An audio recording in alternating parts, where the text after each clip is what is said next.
Welcome to episode number 4 of the Utah Housing Market Update Live. I'm Ty Wilde, aka Ty the Real Estate Guy. That's Jeff Morgan, your mortgage specialist. Yeah, right. Today, we're going to answer some questions for you guys. Number 1, is it a good time to build a home? We're going to focus on building today as opposed to just buying standard.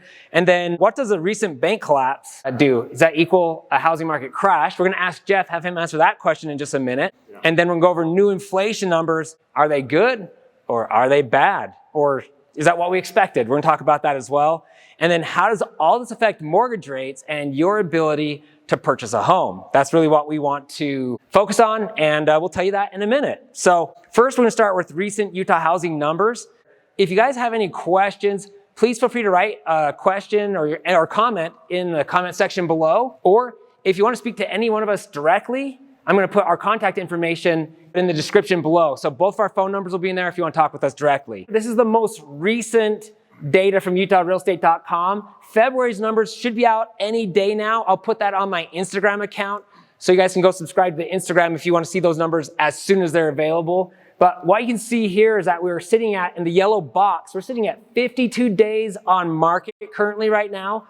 Last month, we were at 46 days on market. So once again, we're still climbing. Yeah. It's taking longer to sell a home. So Would you think that's seasonal, Ty, or do you feel like that's just an indication that the market is slower, that ultimately buyers are less reluctant to just sign a contract? What do you think? Yeah, that's a great question. I think it's both. Okay. I think you have a little bit of seasonality. It's really common. January, we start picking up. February, a little bit. March, April, then, we start really picking up. So we should be picking up at this point. We had that recent spike in mortgage rates, which we'll talk about more in a little bit. Yeah. And that cooled things back down again. So now we're comparing last January to this January. And I think that's a really important thing to look at, see where we are year over year. That's the number that most people look at. So you can see a year ago, we were 12 days on market. Man. And now 52. 12 is extremely fast, extremely fast. And 52 is actually pretty normal. I've been doing the mortgage world for quite some time. I would say that is still fairly quick. Yeah. But, if you call it a normalized market, Right. 50 days on market, just the amount of effort it takes to find a new house or, get moved Right. and do all of that in 52 days, like that's pretty quick. Yeah, 52 days is pretty normal in a kind of a normal market. A year ago, we sold 2,700 homes. And this last January, we were only, below 2,000, 1949. And your single family homes right there, you can see 1413 versus 2018. Obviously, we're down a little bit. That's what's going to happen with with the increased mortgage rates. And then median sold price, if you look down in the red box there, is at 530 for single family homes. And now we're sitting at 510. So we're down $20,000, which is 3.9%. So we're down 3.9% from last January. Yeah. The big thing people want to always talk about is, what about, I always hear people like, oh, home prices are down 30%. Home prices down 35%. Yeah, sure. From when, Jeff? From the peak, the peak. You're The talking peak. like post-pandemic, just madness. Right. Massive amounts of appreciation. And so to see a 35% drop from peak, in reality, that's kind of what we needed, because Right. we had a market, and I said this number of times, right? Right. We had a market where people were paying more than the list price. Right. They were even willing to just fight other buyers, right? In bidding war, and that is not normal. Right. Absolutely not. Right. We knew it was unsustainable. Correct. Yeah. We both have been saying that. I said all over my YouTube channel that's not sustainable. For the record, I said in November, hold off on buying a house, because I knew we were in a bad spot and just need to give yourself a few months for everything to cool down.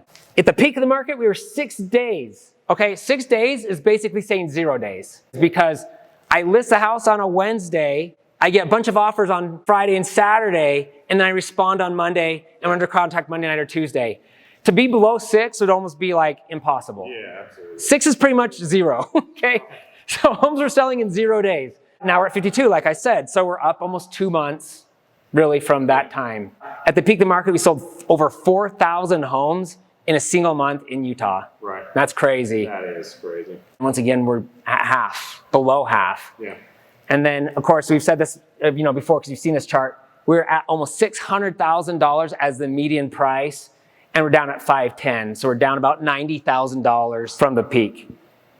Anything pop out to you, Jeff? No, I still think, I always look at this data and you see a median sale price of $598,000, and then you see a median sale price of $510,000 in a very short period of time.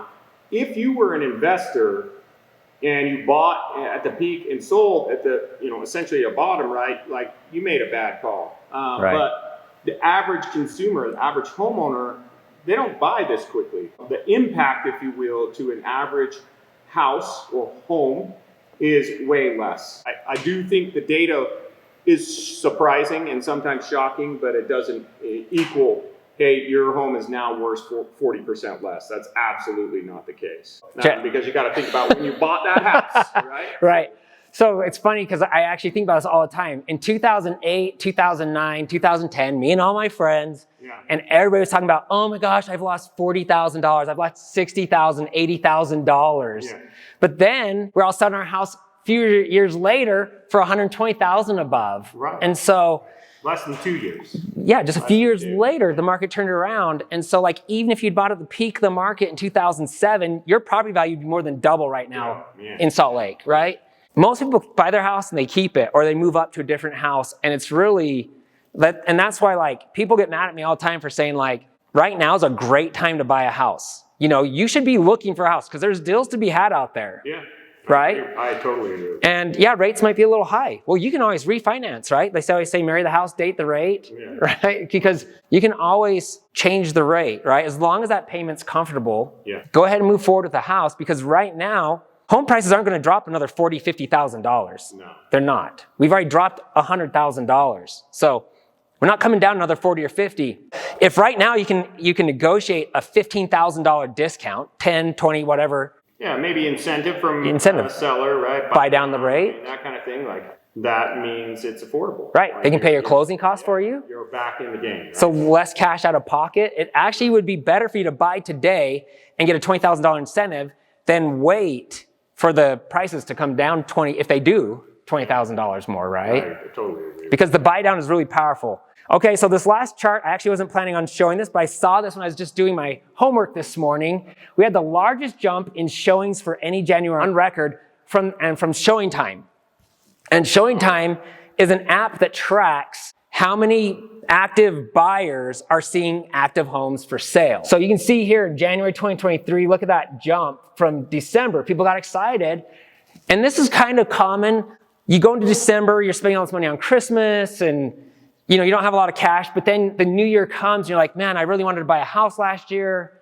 We're doing it this year. We're buying a house. That's my goal. We're going to do it. Yeah, we're making this happen. We're making it happen. We're doing it. So people just, they jump in, start looking at houses. I was going to go over something really quick. Yeah, why don't you do that? Look, she's making a duck face. We got her. Got her. Perfect, didn't we? Perfect timing. So the big question I want to ask is, you already know how Jeff and I feel about buying a house right now. Get pre-approved with a lender, call Jeff, his number's below, and start looking. I'm not saying you have to buy a house today, but start looking. And maybe you find a great deal. Move forward. Call me. I will find that house for you. We'll submit 5 offers or 6 or 10 offers, whatever it takes to find the seller who's willing to work with us on something. Yeah. And a lot of builders right now are offering great incentives. True. So, is it a good time to build? My answer is yes. Yeah. And let me explain why it's an incredible time to build. Because a few months ago, I did a video, don't build a house right now. And the reason I did that was because builders were still way behind schedule. They didn't have, pricing was changing on stuff all the time. Well, now this little slowdown has given you guys a gap to purchase a house. The builders have greatly reduced their prices. We're down 100,000. Builders have pretty much matched that, in some cases beating it. Yeah. And they're offering great incentives, paying your closing costs and a rate buy down in many cases. And here in Utah, I happen to know which builders are offering the good incentives and have great pricing and which ones aren't. So we can avoid that whole headache of, I remember when my wife and I bought our first house, we drove from Lehigh to Spanish Fork. Sure. We drove. It took us the entire Saturday. We had this whole list of places we're going to stop. And I can kind of save you all that time because I already know which builders build the highest quality homes, which ones are the great ones to work with, which ones are offering the great discounts, and which ones are offering the great incentives. That's what I'm going to do. Jeff's going to get you pre-qualified so you know. Get pre-qualified today so you know how much house you can buy tomorrow, because we expect rates will come down. It might take another few months, but as rates come down, as you're building the home, it's going to take 9 months, Yeah. 12 months, maybe even 14 months. And I talked to Bill the other day, they're about 14 months. Rates should be much lower, but you can lock your price today at these low prices and have them pay your closing costs in many cases and buy down your rate. Yeah. So I think it's a perfect time to buy. That video will be coming soon. Yeah. But Jeff, I'd love to hear your thoughts. I got to chime in there. Ty, I'm 100% on the same page. And the data shows the same thing. Housing starts up in February were higher than forecasted. Okay, so that means builders are seeing the demand and they're realizing that they're behind on their inventory, meaning available homes. Right. And it makes sense, right? Over the last, I would say 12 months, a builder has been pretty nervous seeing interest rates rise, knowing how much they've had to pay for to sell their existing homes, right? To make sure that somebody qualifies, that they slowed their process. Okay, well, the problem with that is you get this rubber band effect where, interest rates slow down the production, the builder doesn't build, and then demand is there, and it's like the rate doesn't matter, and pretty soon you just can't keep up. So the builders are building houses. Building permits are up as well. So they're getting ahead of it. So, the challenge is if you wait as a buyer, then once a builder has the inventory and there's buyers there, the incentive goes away. Right, immediately. Like it's supply and demand. It's just basic economics. So it happens, now is when you want to go and buy. It happens fast. Like it's going to be like one day they're offering $20,000 and the next day it's gone because all of a sudden the builder's like, oh crap, we sold 30 houses last month. Right, we sold too many. We sold too many. Slow down. Stop. Raise prices. Raise prices or end the incentive or whatever it is. And it's this back and forth. Right. Like it's something that it's really, really hard to time. So the idea of being pre-approved, knowing exactly what you can spend, getting with Ty and going out and finding a home, maybe even looking at new construction, I think it's smart. I think there's some great deals out there, and I think often in Utah, we want a new home. We want to build. There's something about that to just have a brand new home. And we still have enough free space, even though it's going away. We still have enough free space where there are homes being built. In other markets, it's not an option. It's simply, you're buying an existing home and remodeling. So get out there and move. Did you want to look at interest rates and affordability? Yeah, so I did want to say really quick, a lot of people might think this is me stepping out on a limb, but I don't think it is. I think right now, and for the next probably 3, maybe 4 months, will be the best time to build a house in the next 5 years and probably longer, maybe ever. Because once we hit that bottom and once mortgage rates get to a certain level, incentives are gone, prices start going back up. And like I said, it's going to happen fast. I always keep an eye on mortgage rates because what recent statistics have shown us, when rates hit about 6%, even the low 6s, buyers are coming back to the market in the low 6s. So if rates hit 5.5%, like some predict will happen by the end of this year or maybe even the summer, if rates hit 5.5%, buyers will be back in the market full force. Yeah, I totally agree with that. And, these little peaks and valleys. So, looking at this chart right here, you can see this is over a 90-day period. So the most recent 3 months. And 10-year treasuries follow 30-year fixed or mortgage-backed securities the closest. Okay, so this isn't ultimately the rate itself. This is the treasury. Okay, which will bring a lot of topic up about this bank failure. Okay, Treasury volume has been erratic. I mean, it's been up and down all over the place, even in a 90-day period. If I look at this over a 5-year period, it starts to get pretty crazy, right? Like you start to see that, we had this just extremely low period of time during the pandemic that created that inflation, higher prices of homes or higher value of home because people wanted out and they just bought, right? Well, we hit this peak. And that, we could all say there's some transitory, inflation numbers or whatever you want to call it, right? But at the end of the day, it really was supply and demand and inventory. Okay, so now we're starting to see rates drop and we're back essentially at this point to, the first part of 22 levels. Okay, that's a big deal, but it can change in a heartbeat. And if you're not ready to perform, then when it bounces up, you're kind of stuck. And it's almost like you go from I'm approved to now it's too expensive in a heartbeat. Okay. So my recommendation is, rates are going to be volatile this year. Right. There are going to be days where low sixes are totally possible, and there are going to be days where it goes into the sevens. Right. Okay. And you just have to stomach that and realize, like you're saying, you date the rate, right? Like at the end of the day, you're not in that loan forever. You're going to refinance. Yeah. Okay? So today's 30-year fixed. Just today, we had this spike up, which you can see right here. We're almost 6.99%, so almost 7% without points. Right. Okay, but with discount points, which almost every seller is offering, you can get to 5.99. So a full point lower. Right. That's a big deal. That's massive. That's a big deal. So it's not the end of the world, but a pretty big shift up in a very short period of time. Right. Like you're saying, it's going to be volatile. So if you're watching and waiting, one thing I love about Jeff, because he's done all of my mortgage loans, is that he'll call you and say, I think you should lock today. Yeah. Okay, let's lock. I wish there were like this exact science where we could say, oh yeah, just wait until this day. Right. Truth of the matter is, my job ultimately is to try to protect you. Right. Make money off of the interest rate, right, the term or condition of your loan. So, if I can give you some guidance based on what I'm seeing, then it's your call. It's your call to lock.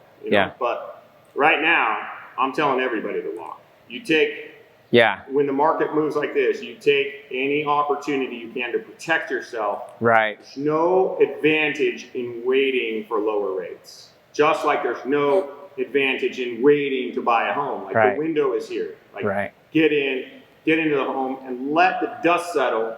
That's when we'll do a refinance, and that's when you can plan on adjusting that payment, if you will, lower. And I remember before I really knew what I was doing, I remember a conversation you and I had when I was building my house and we're getting close to the end. I was like, I kind of think they're going to dip. Maybe I can get another quarter point. And Jeff showed me the payment difference at the quarter point, and it was so small that I was like, oh, okay, let's just lock it. Yeah. Right. I mean, there was nothing to be too worried about. It's the truth of the matter. It's if you can afford and the payment is good, buy the house. Right. Plain and simple. Like don't wait. Because trying to save money and playing the market seems like a very dangerous game when you're talking about the house you're going to live in. Right. So Jeff, the big hot button, like I've seen tons of stuff on this, the bank collapse. Yep. And does that equal a housing market collapse, or is it another sign that the housing market is collapsing? I just want to kind of hear your opinion on that. Yeah, I've done a lot of research about this. Okay. And honestly, I think if I keep this open here, and we just look at rates over the last month, we'll go back to 3 months, okay? So Silicone Valley Bank was a bank in the Bay Area in California that had a little over $212 billion in assets, okay? What's crazy is they were the 16th largest lender in the country. And it's because of those assets. Now, a lot of people have kind of, freaked out, and they're thinking that the entire industry is going to collapse.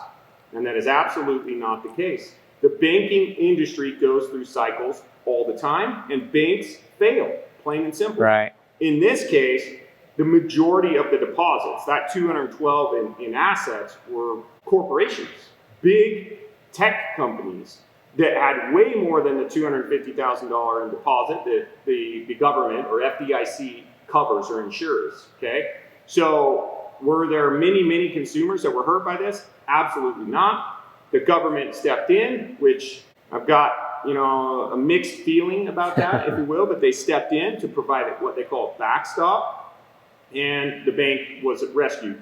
What I think is sad is if we look at this bond market, this chart right here, this bank was heavily vested in mortgage-backed securities, okay, in treasuries. So they actually took the most conservative product that they could, a long-term interest rate, to invest in. But because interest rates spiked and they kept going higher and higher and higher, they bet that interest rates weren't going to drop. Right. And any drop essentially made them vulnerable. What's crazy is they were, essentially insolvent on the 10th of March.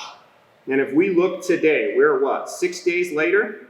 Today, the bond market is in a place where that bank would not have failed, would be completely fine, solvent, being able to make all of its payments. Okay, so what does that mean for us? The banking system is not going to collapse. Right. Okay, the banking system is so heavily regulated now that it is actually very, very safe.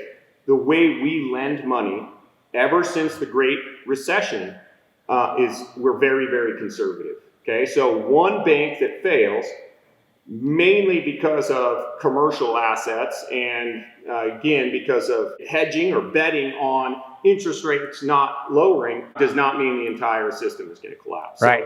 So Silicone Valley Bank is one. It isn't going to be what they call a contagion, which is a domino effect. It's not going to be that one bank fails and then others.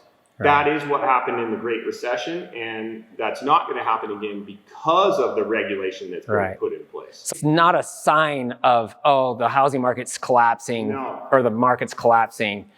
It's the opposite, actually. Yeah. It's just one institution. Institutions need to be diversified in their holdings. Right. And this institution specifically, you can look it up. They were betting on long-term mortgage rates. Right. And they did not expect interest rates to go as high as they did.